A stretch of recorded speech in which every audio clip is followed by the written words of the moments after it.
I gained 25 pounds early in my firefighting career doing everything we learned to do in the fire academy. And the problem was doing gear workouts and running every day is what actually burned me out. And not only that, but I was still gaining weight. So instead of bashing my head against the engine, I decided to find out what would happen if I dropped cardio altogether. And that's what led to me losing that 25 pounds. And more than that, I actually doubled my bottle time in the process. And it's the very same process that's been used by hundreds of my clients to lose 20 to 40 pounds in 16 weeks with only 2 hours a week in the gym. So in this video, I'm giving you the exact 3-piece system I used: how I trained, how I recovered, and how I ate to make it happen without running a single mile in the process. Now, none of this is gonna matter if we don't first discuss what cardio is actually doing to stall fat loss in the first place. So in this first step, I'm going to show you why you shouldn't do it for fat loss, and more importantly, what you can focus on doing instead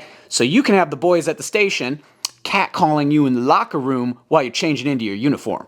You know, like if you're into that. And here's what nobody told me for years: when you do cardio for long stretches, the truth is your body doesn't even burn fat. It burns muscle and sugar instead, because that's easier to access under that kind of stress. So I wasn't dropping fat, I was dropping muscle and holding on to the fat the whole time. It also spiked my appetite and added more stress to my nervous system, which was already fried from working structure fires and, more realistically, from tending to regulars at 2, 4, and 6 a.m. And I'm sure you've seen it before. The person that's doing the endless cardio, besides the shin splints and feeling tight all the time, even if they lose weight, they have a lot of flab on them still, don't they? And this is where we enter into the realm of skinny fat territory. The cycling and the elliptical, they can burn calories, but it's not coming from the right source. And this definitely isn't the body composition that, like, at least I wanted. We can't focus on weight loss. You can lose weight from water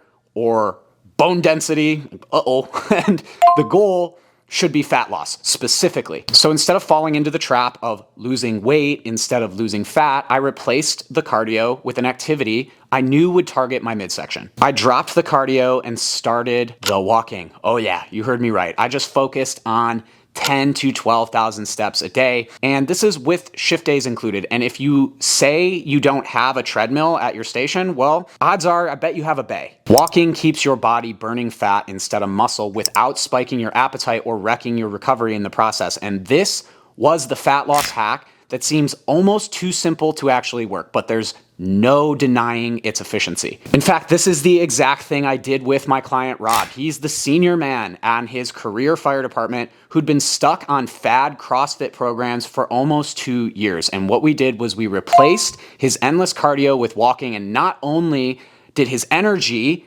shoot through the roof, but he dropped 40 pounds in 3 months. And his biggest flex? Well, now he can wear his station Crocs and play pickleball in the bay with complete confidence. I'm just making that up, but that's how I would flex on him, I'm just saying. Side note, if you want access to the specific firefighter fat loss protocol that Rob used to lose those 40 pounds in 16 weeks, I have it linked in the description of this video. All right, so training fixed is one thing, but cardio wasn't just wrecking my results, it was wrecking my recovery too.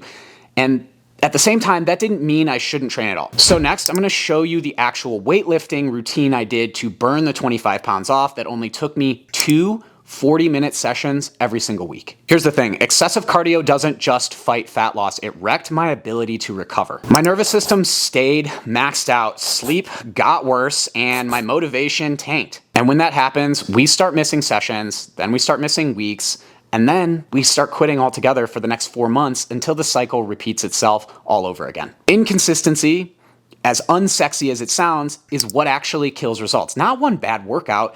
You can have the best program in the world, but if you never back off long enough to recover, it doesn't matter. And that's where the real progress happens. It's not in the gym, it's in the time periods afterwards. I think we can highlight this with an easy analogy. Like, think about a NASCAR pit stop.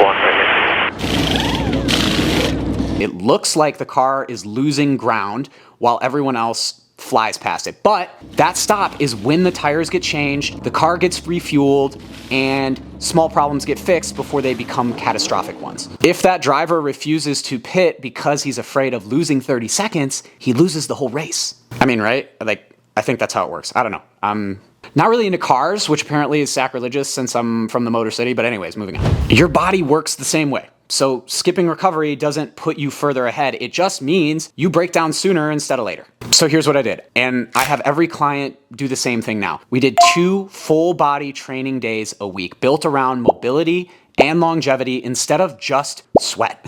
I want you to think about knee over toe lunges to protect your hips and your knees, combined with Cuban press for your rotator cuffs and things like single leg deadlifts for your hamstrings and Jefferson curls for your lower back. And the reason that we do this is because firefighter injuries are usually from training and routine things like lift assist, and those are the exact areas that break down on the job. So that's where we built the program from. And here's the thing, 2 focus days is enough to let your body actually get stronger, but not so much that you can't recover from it either. And by the way, I went from training 6 days a week down to training 2 times a week, and 2 unexpected things happened. First, and I'll be honest, I was nervous that I would lose progress, but I ended up getting in the best shape of my life. And second, I thought that getting in the best shape of my life meant that I would be getting more attention from the ladies, but well, it turns out it just mostly got me more attention from the guys at the station. So if you're doing this for that reason, well,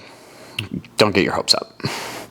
And if you're thinking there's just no way that 2 days a week can cut it, I get it.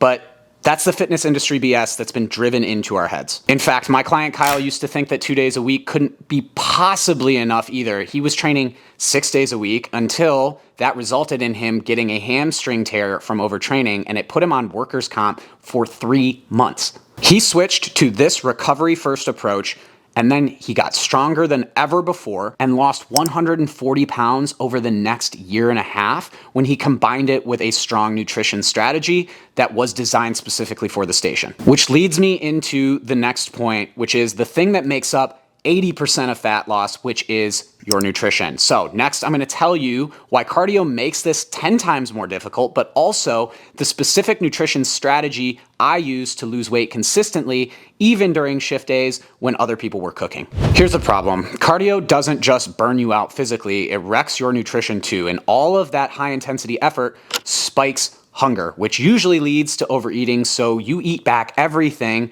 that was burned and then some. On top of that, most of us were taught that nutrition has to be perfect to end up working. And that means tracking every macro, following a rigid plan, calculating everything down to the gram. And that kind of complexity doesn't survive a busy shift. You end up spending more time planning food than actually eating it. And I know because I've lived this life. And early on, I was calculating every macro down to the gram because that's what I was taught was required. And I'd spend an hour figuring out my numbers for the entire day, and then another 45 minutes just making and eating the food, which, to be honest, took the enjoyment out of eating completely. And then there was the culture side of it. And in fact, my first week on the job, I showed up with my own meal prep containers, and I was feeling ready to go until my lieutenant pulled me aside and told me straight up, he said, "I'm not legally allowed to tell you to stop, but if you don't, then we're gonna run you out of here." And here's the blunt truth.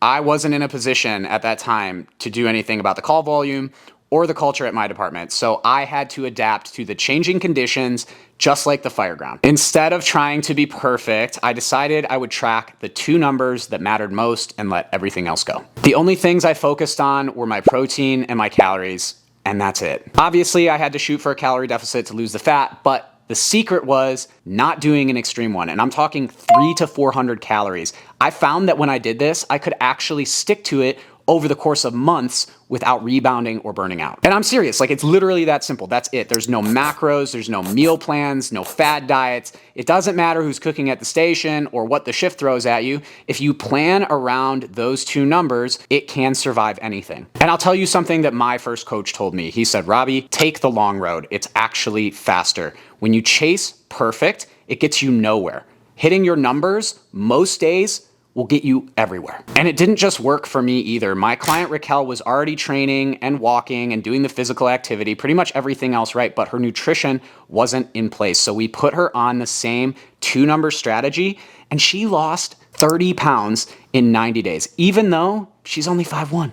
So now you've got the exact 3-step system me and over 1,000 firefighters have used to drop 20 to 40 pounds without running a single mile. It just broke down into more walking, 2 focused lifting sessions a week, and just 2 numbers to hit on your nutrition. And now there's something that this video can't solve when it comes to firefighter fitness, and that's the time and effort it takes to keep trying to do it alone. So if you want 10 times the speed at which you make progress with your health, that's exactly what I do. I've coached over 1,000 firefighters to lose 20 to 40 pounds, improve their mobility, and put more energy back into their life. There's a full video breakdown of the program as well as an application for coaching listed in the description. Now, if you want to know how you can specifically optimize a sleep routine to make a fat loss strategy seamless to follow through on, I've got a video that's breaking down what I call the firefighter sleep protocol right here. Remember, being in shape is part of the uniform. I'll see you in the next one.